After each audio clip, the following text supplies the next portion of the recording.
Hello. Hey. Awesome. Can everybody hear me? Yes, we Yep. can.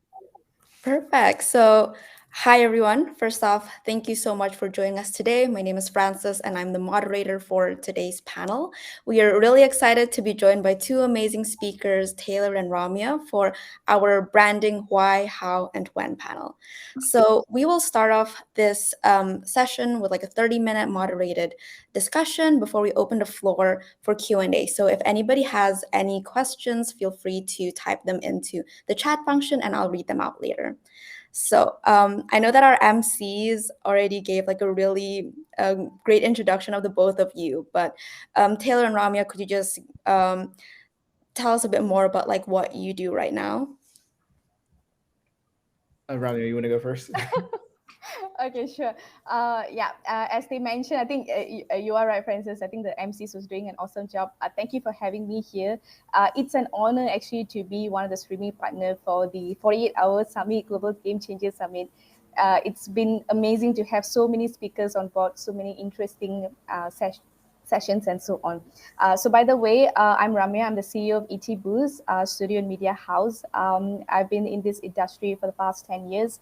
We're actually a content creation organization, but we also leverage and merge it together with digital marketing, digitalizing businesses and organizations, as well as doing branding and also providing media and publicity for our clients. Other than that, we have won multiple awards in for our documentaries that we have created, our contents and so on, especially in Tokyo in Sweden.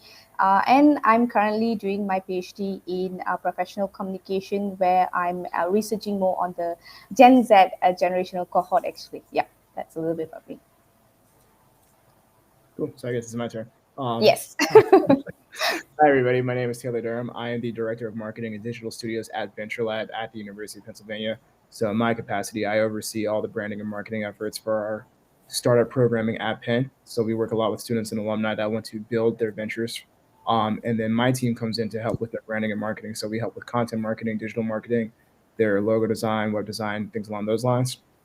I've been at Penn for about 4 years now. So I've actually been through this transition from when we were Penn Wharton Entrepreneurship, which was more inside of the Wharton School, to being the focal point for all student entrepreneurs across Penn. Um, and like I said, in my capacity, I work with the teams in the program, and I also work to market the program at large to the broader community. Yeah, thank you so much for that introduction. And just like before we jump into like the topic of branding, I'm like really curious. Could you guys share a bit more about like how you both got interested in this like the marketing, digital media space? And could you give us like a snippet of your journey of like how you got to where you are right now? I know this is like a lot to pack, but just give us a bit of a snippet, a little taste of like your journeys. Taylor, you want to go first? Yeah, sure.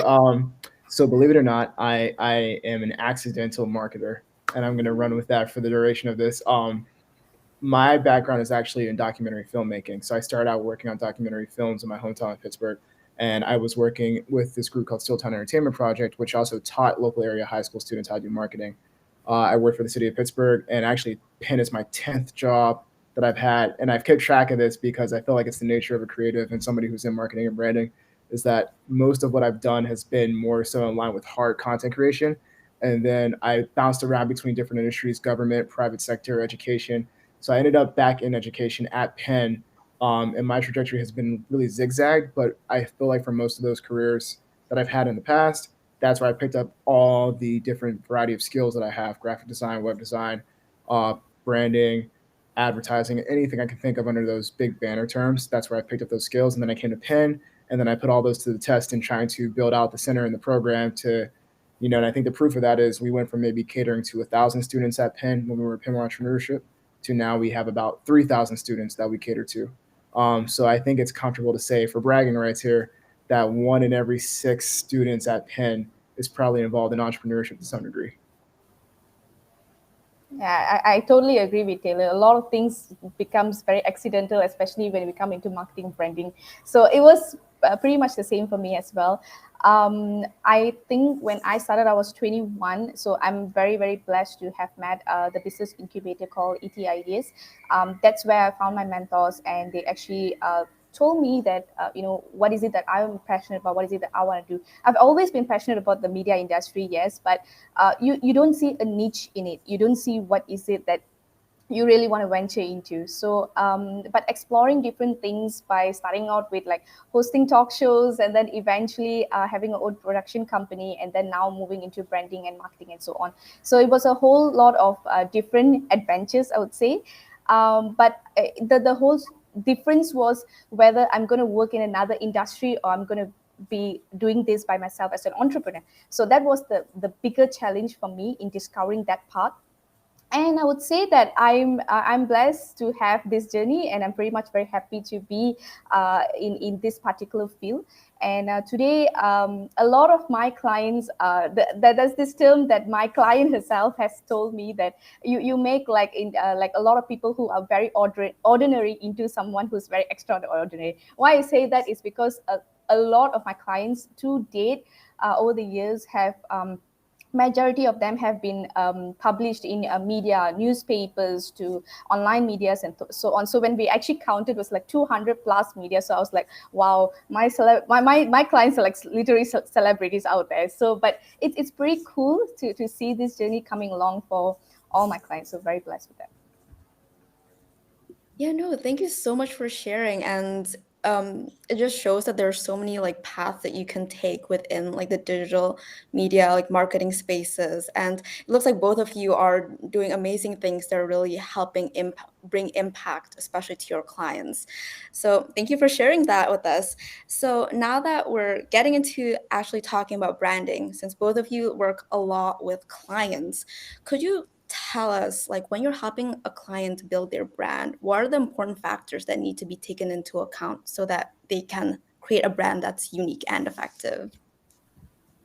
Okay. Would you like to go first on this one? I can go first. Okay, so I think it goes a lot to their personality and their identity as well. Personally, for me, when I work with my clients, one thing is to really understand what's the intention. What's the intention of doing what they do? Because it's not just about the fame and getting a lot of publicity out there. So what are you going to do with the publicity that you are getting? So really understanding that concept with them, and trying to see where they really navigate. So some would be they want to take into a speaker role, an international speaker role. So it's like, okay, so that's going to be your focus niche. How can we really get that across?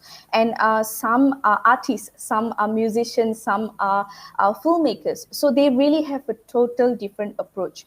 And this could be a little bit more tricky, because why I say that is because they can get a very sudden publicity because of what they are doing, what they are making, the industry that they're in. So that also have to be handled in a different manner. So a lot of this is sitting down and really seeing where they want to start off. But it doesn't stop there. It once the first meeting starts, and you have to have a constant check and balance, like really what is your aim, what's your intention, and that has to be a constant reminder. That happens for each and every of my client. It's a constant reminder of why they do what they do, because at any point of time when you do get all the things that you want, it could be from your revenue to your profits to the publicity and everything, you can get diverted. So it's a lot of constant reminders, a lot of constant meetings, I would say. I'm pretty sure Taylor would agree with this. Lots of meetings with clients,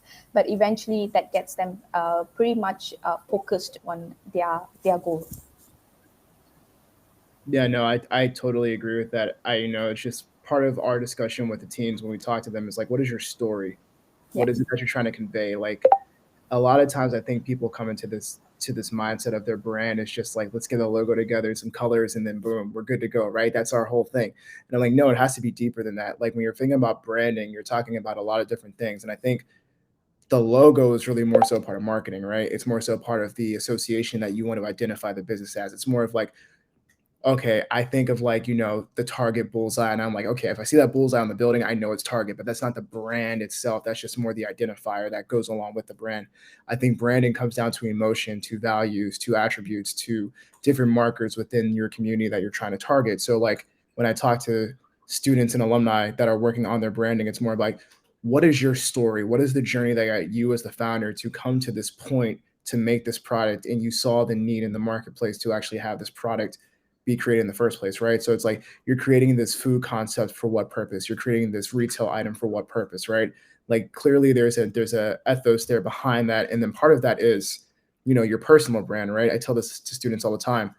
Before anybody knows what your business idea is, your personal brand is what carries it forward, because you're building your brand value off of your personal network and connections you have with other people. Are you the right person to bring this forward? If this is your vision, how trustworthy and reliable are you to see that vision through? And then if people know you and know your work aesthetic and know your value and your mission and your ethics behind what you're creating, that can be absorbed by your business overall. So when you're launching this in your early stages, it's more so your personal brand that kicks off the engine of getting people invested and interested. And as your company scales and grows over time, your business brand, the values that your business kind of puts out there, and the corporation that you're trying to establish in the startup takes on the embodiment of who you are as a person.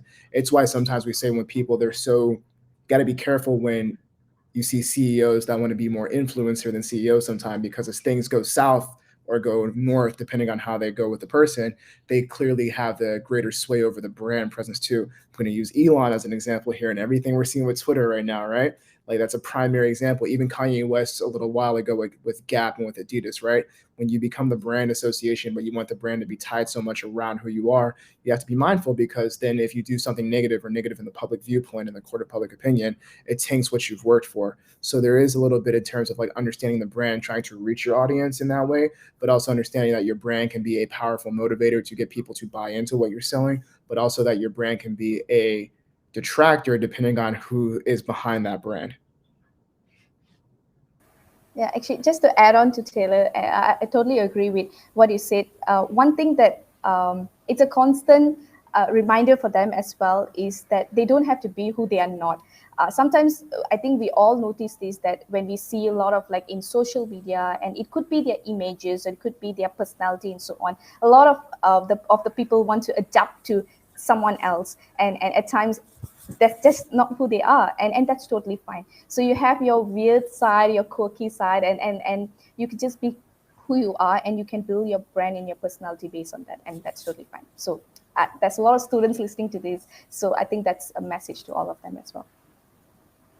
Yeah, thank you for that insight and advice as well. I really enjoy how you say like it's a lot about personality, what's like your story behind the brand. Brands aren't just like the surface level, like color, the logos, the text. But I also like how Taylor and Rami, you mentioned like you need to make sure that if you tie to your personality, like your brand, you tie to your personality, make sure it doesn't have a negative connotation, and at the same time, make sure to appear genuine at the same time. So moving on, I know that both of you work a lot with the younger audience for your clients. So I was wondering, how would your recommendation of how these younger people, younger founders approach branding be different from somebody who's older and already works at like a larger, it's more stable firm? Ooh, this is good. So as the resident millennial on the team, right? And I say this, and I feel like I have grounds to say this, because my team is split between 3 generations, actually four, if we're being honest. We're strict, we have 2 people who count as, the baby boomer generation, right? Then we have a bunch of people who are Gen X, and I think I'm one of 4 people who are millennials, and then all of our students are Gen Z, obviously. I think the difference with Gen Z is that, one, and I guess this was the same for millennials too, don't treat us in Gen Z as if we're unaware. I think that's one of the things that I come across a lot, is that there's this perception that age means lack of knowledge. And I think that's funny, considering the fact that we've never seen such technological advancement to where everything is instantaneous. So maybe lack of knowledge may have been a thing when you were limited by where you could find news and information and learn about different things. But I wouldn't take that approach with Gen Z just because they're 18, 19, 20, they're in college, whatever. They're far smarter than we ever were. They're far more accessible and easier to reach. And also they're more involved. And I think part of the messaging that comes from a lot of corporations is the same tired tactics of thinking that it's flashy, it's new, it has very little substance, but we want you to buy it, and we think it'll complement your life in some way. And I'm actually kind of enamored with Gen Z in the sense of like, they'll do the ones to be like, well, we're not going to buy from you because you don't meet XYZ qualifications. And there'll be substantial things like you're not sustainable, you're not ethical, you're not sourcing this properly. How much does it actually cost? Are you paying people fairly? And it's almost like you have to sit back and be like, brands are going to have such a hard time, because this goes back to the whole thing of like, when you become a corporation and that large and you're trying to appeal to a certain audience, you become this faceless entity. And it makes it so hard for you to resonate with people when you're just seen as the entity TM, or as like you're like on this side of the playing field. You're too big to actually have any kind of communal ties or effort. The other thing about Gen Z that I like a lot too is that you guys hustle, man. Like you guys have like 3, 4, 5, 6, 7 side hustles, and you're not afraid of failure in the sense of like earlier generations. You're more like, I have 3 ideas. I'm going to do all 3, and whichever idea sticks is obviously the one that was meant for me. So there's this whole disregard of failure in the sense of like, oh man, that idea didn't work. And be like, well, I tried it, and then I realized maybe I don't want to do like drop shipping. Maybe I don't want to do this or that. So I feel like businesses have a hard time, especially brands, saying that Gen Z is multifaceted and they're multiversed in what they want to achieve and accomplish. So you trying to target them, you need to figure out about really where they sit at in terms of what's happening in their world, and also understanding for the fact that you're just not going to be the only one to convince them that you're going to be the end all brand, right? You might be like their preferred brand, but there's so many dupes out there and so many other different avenues for startups that are doing beauty and skincare and makeup and clothing and food and things like that. I don't have to rely on just you. I don't have to come to just you. So the work out there is a lot harder, right? Because the options are greater and they're more varied, and they're also more tailored too. So you can actually personalize your entire brand experience based on how you shop, how you eat, how you live, how you play. And brands at the smaller level are becoming more aware of building those insular communities that keep you kind of in that flywheel, versus the older corporations, which I feel like are struggling because even as a millennial, I don't buy the same products my parents did, but my parents brought the same products their parents did for the last 4 generations. It's kind of one of those things where there's a natural break point in terms of like, that's great and all, but like you guys aren't my thing anymore. So how do you kind of overcome that? And I feel like that's been the hardest thing. Yeah. I really like what Taylor does with Venture Labs. It's really amazing to see you getting people more involved into entrepreneurship, and especially working with the youngsters, because that's really, really necessary. And on my side, yes, working with the young is one thing, but I work with people who are way younger. So they are like 14 to 17.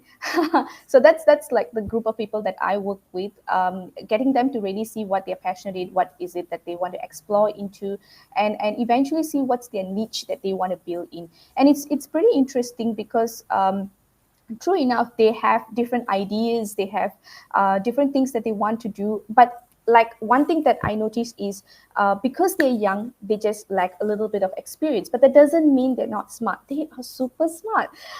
So it's really to see how they want to get the idea and leverage it back to experiences for someone who have been in the industry for some time. So that's where we come into the picture. Like I mentioned, the business incubator that I'm part of, they have like 30 over businesses. So they actually leverage on those people's experiences from various different industry, and we really match it up. But what's really fascinating about this generation is the fact that their ideas sometimes just speeds a lot of things up.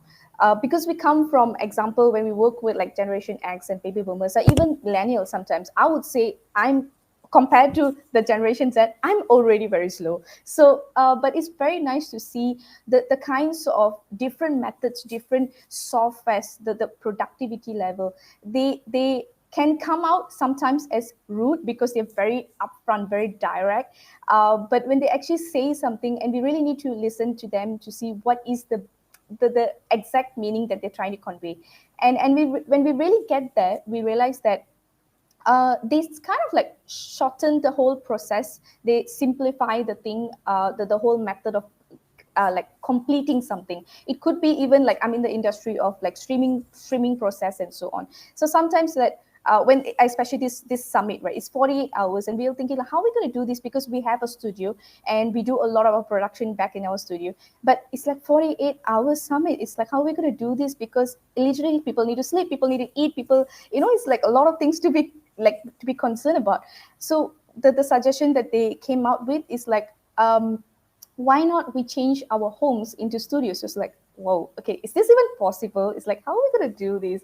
So they literally made it happen. So that's exactly what all of us are doing right now. We changed a lot of our homes into studios. And actually, even talking about Francis and Taylor, you guys are from different parts of the world, but we're still making it happen. So their ideas can be so sometimes very crazy, very overwhelming, but I think it kind of makes it happen. But it needs to be really very much be paired with someone who is experienced in that particular industry.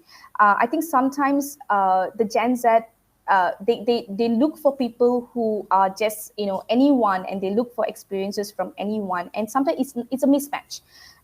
But if you can look for someone who is really in that industry and really know what they're doing, you can really excel a lot more, and you can really find your niche. I think that the most important for Generation Z that I personally notice is you need to let them do what they want to do. Because if you force them to do something that they are not passionate about, they just lose interest. They don't feel like doing it again. And one common thing that I notice is they just go missing. So those kind of thing happens. So you really need to explore and get them to see what is it that they want to do and they're passionate about, and then keep moving forward with them and exploring them to different ideas, different avenues, different possibilities of that particular thing. And eventually they really excel very fast. Oh, thank you for that. As somebody who's Gen Z myself, I've never heard so many compliments about my generation. So I'm glad you guys have a really good perception of us. Solidarity.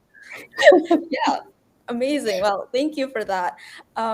I I like how you mentioned, like, of course, we like Gen Z people, we like being like innovative. We like having crazy ideas, but of course, that needs to be complemented by like somebody who's more experienced in the field. That makes complete sense to me. Speaking of just like time, I know that you both have been in the industry for decades at this point. So I was wondering, based on like your experience, how do you think branding has changed over the years? Who? Taylor, you can take All first. right. I'll go first. So it's kind of funny, right? Because I think a lot of things have changed, and a lot of things have changed because of the advent of technology, right?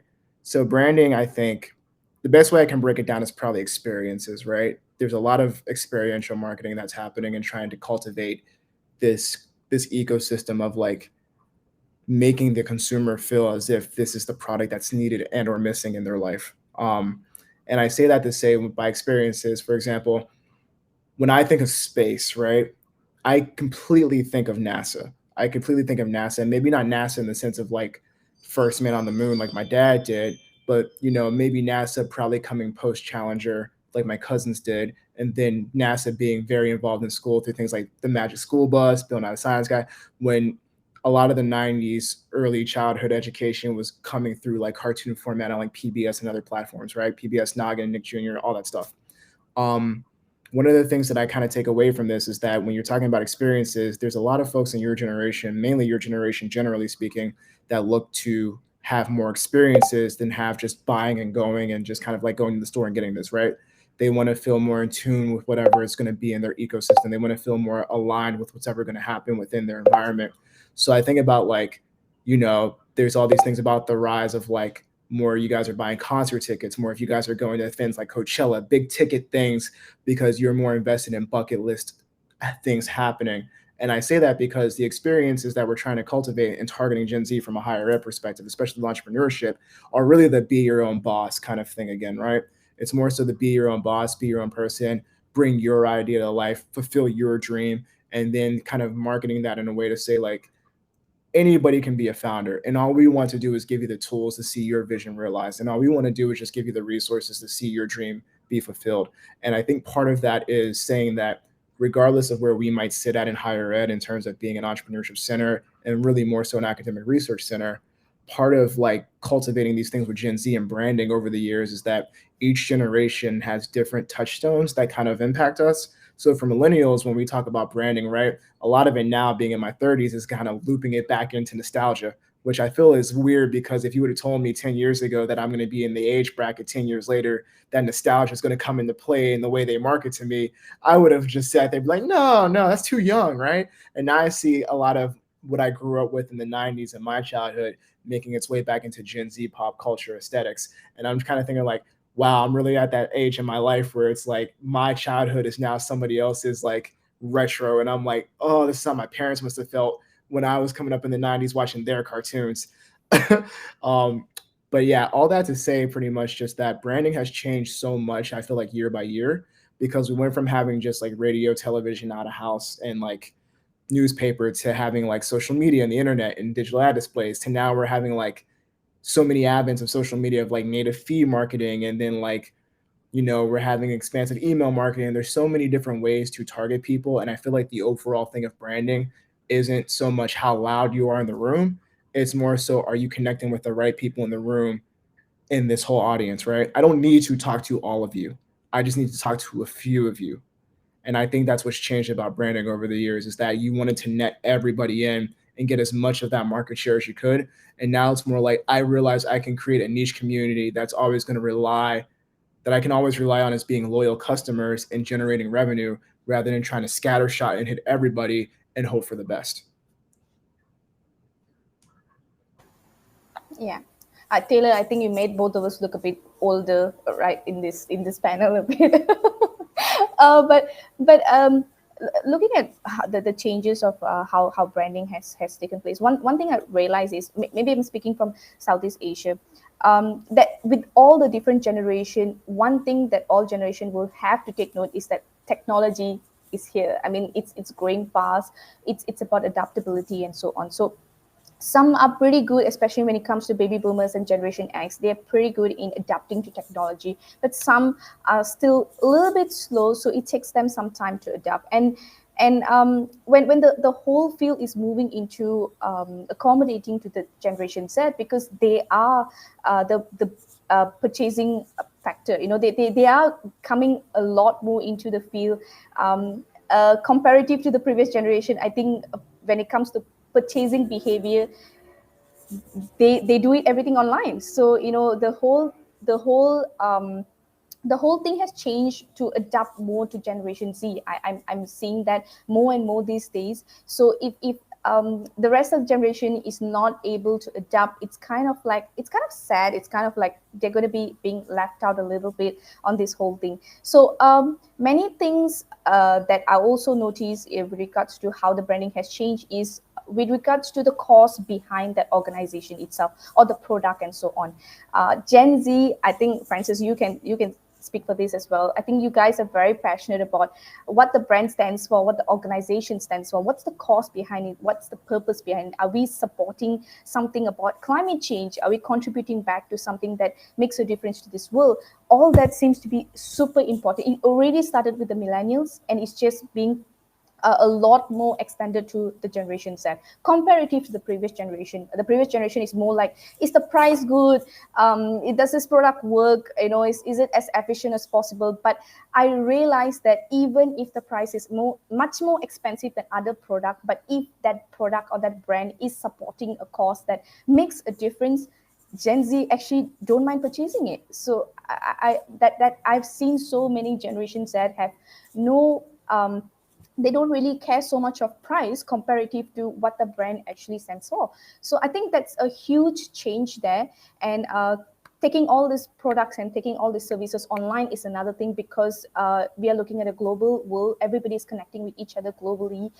It's no longer just one area in one country. It's all countries can work together nowadays. So it's like putting all of this together. It's all about what is, personally for me, it's like, what is all the other generations who's hating organizations going to do about adapting to this new generation who's coming very, very fast into the markets, into making decisions, many different things that this generation Z is going to be taking over, even high rank positions. It's going to be happening pretty soon. So what are all the organizations going to do about it? So it's really about change. It's really about adaptability. Yeah, no, I completely agree with both of your points, Taylor. I loved your point about saying like these days brands aren't all about trying to grab as much market share as possible. It's about finding that niche audience that will get you those loyal customers. And Rami, I also agree with what you say. Like technology here has have like connected the world. It's even connected us today, right now, in this call. So I really agree with what you say. Like change, like it's all about being able to adapt to really fast changes. That being said, I know that like these days, TikTok is a huge thing. Timing, I think with branding is always is always everything. Rami, I think you even mentioned in one of your previous responses there's like sudden publicity that like influencers or like startups founders experience. So I really wanted to ask, how important is timing in branding, and like how do you leverage like market, how does the current like market trends affect how like a firm or like a founder approaches like their marketing strategy? Okay. Timing is crucially very, very important. I think that is something that we all agree on when it comes to marketing and branding, and really putting the word out as fast as possible when something happens, or some new things happens, or some news that we really want to put the word out. It's yes, it is crucially important. But I also have to speak on the other perspective that sometimes we are very eager to put the word out, but this is something that I can reflect when I'm working with my clients and customers. It also depends on the state of mind of my clients. What I mean by that is, you don't want to sort of like self-sabotage by putting things like super fast out there and saying that this happened to me and this is who I am today and so on. Because if the state of the mind of my client example of the people that I work with is not able to adapt to the feedback that they're going to get out of it. Example, they won this award, or this is a huge deal and so on, but putting this word out, what is the feedback, what is going to be happening out of it? If they're not able to accept, or they're not able to comprehend what is going to happen out of it, I would say that pause for a while, take a breather, try to understand what's the scenario that's happening to you first before you even put the word out there. So it's different things. It could be something that's negative, it could be something that's positive. It's everything about brand is your identity out there. So sometimes you need to be careful when you put yourself out there, in the sense that you don't want to share all your negative news. I've seen people in social media, sometimes it's so weird, when they're not feeling well and they're sick, they even put those kind of news out on social media. It's pretty weird, because you want to be a bit more professional. You know that people are constantly watching you wherever you go. People are constantly watching you, so you want to take things in a more professional note. I know I say be yourself, but that's not the area that I'm talking about being yourself. So it's a lot of areas. So if the state of mind of that individual who's going to be talking about something, it's completely all right, they can accept the feedback, whatever feedback that's going to come back to them from this whole world of technology and social media, then by all means put it as fast as possible. But if you feel that you're not ready, you need time to digest what's happening to you, take your time, not too long, but take your time. But eventually timeliness and things like that, you can put the word out. So that's just I would say, a little bit of different feedback for both. The reason being is, I think the most important thing is about that person. I come from years of developing a lot of and working with a lot of Gen Zs, very, very young Gen Z. So sometimes the concern that I have is, when we put them too fast in the limelight, they kind of get affected, and the next decisions that they make can be a little bit foggy on their side. So sometimes we like to take things a little bit slow and see if we can take our time to develop them, like really groom them to have that mature mindset, and eventually see where it leads to next. I was gonna agree and just say like timing is really everything. It's like it's a mix of like strategy and like kind of understanding when and where and how and why. Essentially, like this needs to drop, this needs to be announced. And I think what happens is that a lot of people are so anxious to get their idea to the world so quickly and so fast that you can still get there fast, but you can get there fast with precision, which honestly, if you're on the marketing side of things and the branding side of things, it feels very much like a hurry up and wait process. It's like you're either, if you're hurry up and waiting and you're rushing to get everything done and trying to get it out there ahead of time, you're going to shoot yourself in the foot, right? Because there's something crucial you might have missed. You're going to bypass a couple steps at the idea of like, oh, first mover advantage. If I'm out there, I'm good, right?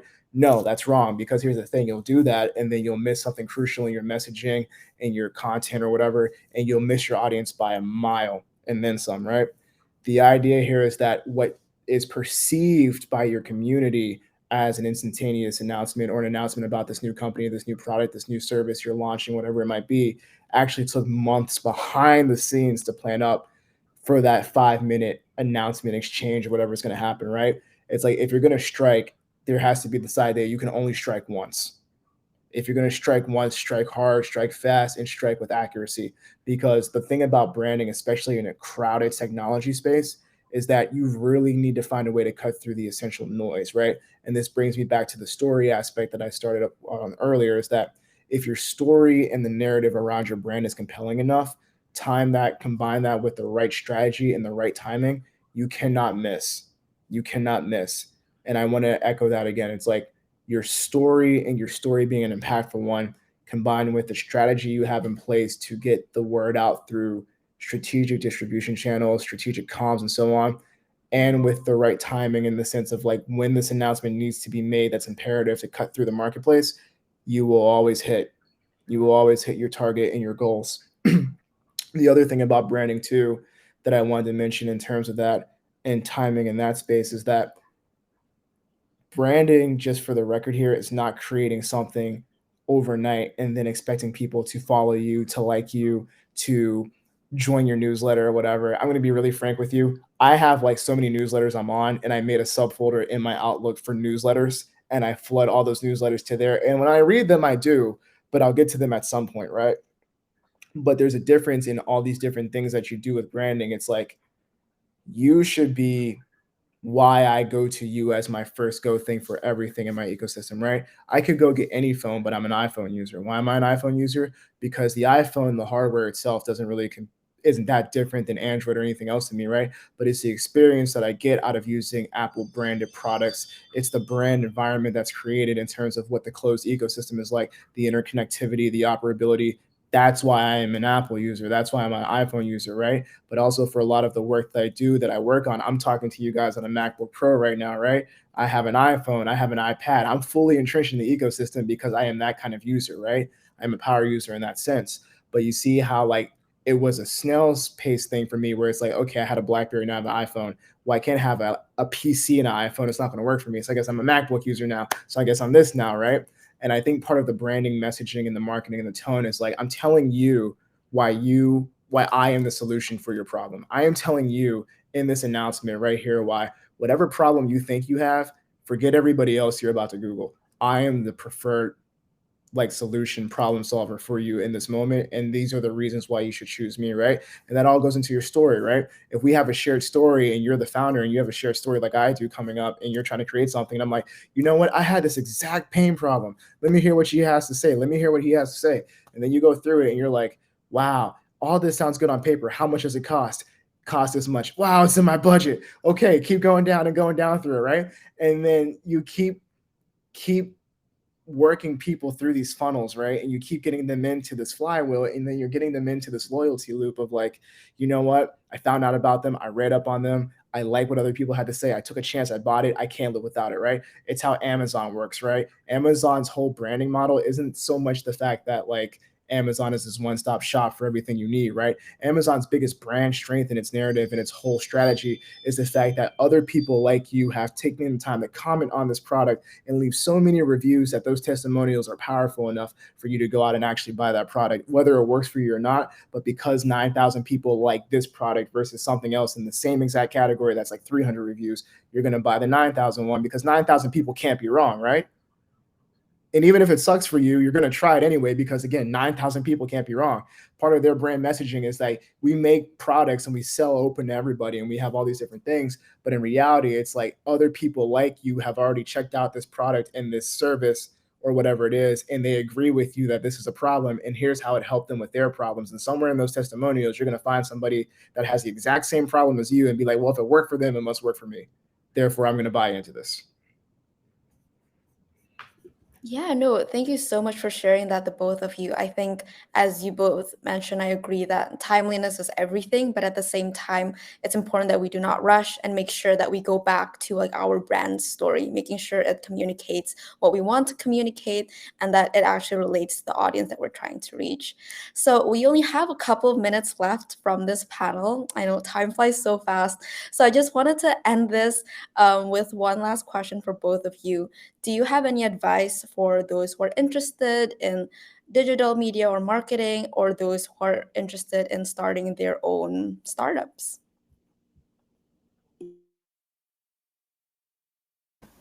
Okay, so I'll go first.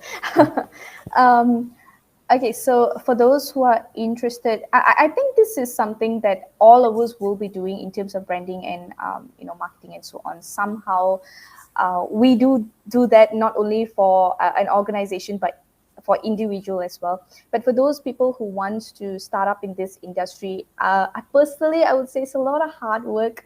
What I mean by that is it's a constant learning. Learning from each other, actually. So it's like, for me personally, I don't only learn about the industry, I learn from my own client, because my client comes from various fields, various niche of industries as well. So each and every one of them teach me something about their industry. So because I have to learn about each one of them, so I have to go back and studies like, oh, this is how film is like, this is how music is like, this is how entrepreneurship is like. If they're an author, it's completely different. So what is people looking out there for as being an author? So I think as much as we feel that we are the professionals and we are the one who knows this industry the best, be constantly open when you're working with other people, when you're dealing with different individuals and so on, and learn from each other, because sometimes your clients and the people that you're interacting with actually teach you a lot, and the most, yeah.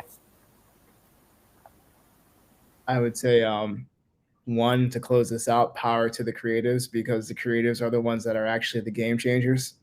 Creatives are actually the ones that actually aren't afraid of risk. They're not afraid of seeing something come to life. They're not afraid of actually burning the midnight oil, going all around the clock just to learn. Really, creatives are actually the truest learners in the sense of it, because to be a creative means to constantly allow yourself to evolve, to adapt, to grow, which means there's a lot of learning, which means you're open to the absorption of new ideas, new methods, new techniques, right?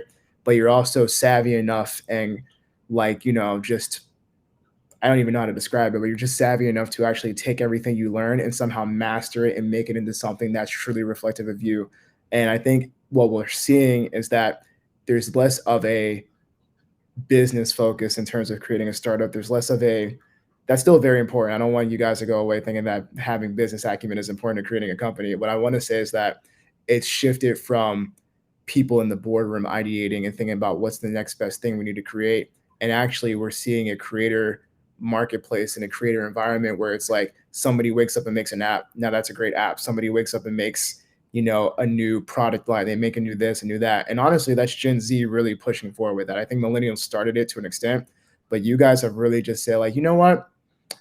What's the worst that can happen? And if it doesn't work, it doesn't work, right? So power to the creatives in the sense of like, I'm going to try to launch something and make my own thing. And if it doesn't work, I've learned enough lessons from it to do it better the next time, right? And the other part of that too that I want to say, just closing this out, is that for those that are unsure about entrepreneurship, unsure about getting involved as a founder space, I want to demystify something real quick as somebody who works on the pen side of things. Entrepreneurship isn't just creating a tech company. Entrepreneurship isn't just creating a flashy SaaS startup or anything along those lines. Entrepreneurship started and has always been just somebody waking up one day and saying the neighborhood needs a coffee shop, the neighborhood needs a mechanic, the neighborhood needs this, right? The community needs this. We tend to look so much at the high value tech startups, which are imploding, by the way, just as a part of this conversation, but we tend to very much overlook that a lot of these small businesses that pop up in support communities are really the key ones that support communities. And those are actually entrepreneurs in the same sense, because unlike these tech startups that are flashy and buzzy and they're trendy in the moment, what ends up happening is that a lot of those businesses that support your community are also entrepreneurs in their own right. They're also founders. They're also this. And I do feel like at times some of the lingo and some of the terminology and the concepts have been co-opted by Silicon Valley. But bringing it back home, if you guys are out there and you're starting a graphic design business or a photography business or your baking business, or you want to like do landscaping, lawn care, whatever it might be, all that is entrepreneurial in its own right. And each one of those has lessons that they can teach you in terms of what you want to be as a founder, or if you want to start your company. So I don't want to overlook that. And I think that's also in each of those different facets of entrepreneurship, each one of those has pros and cons, but there's also skills and things that are valuable within each of those that you can learn.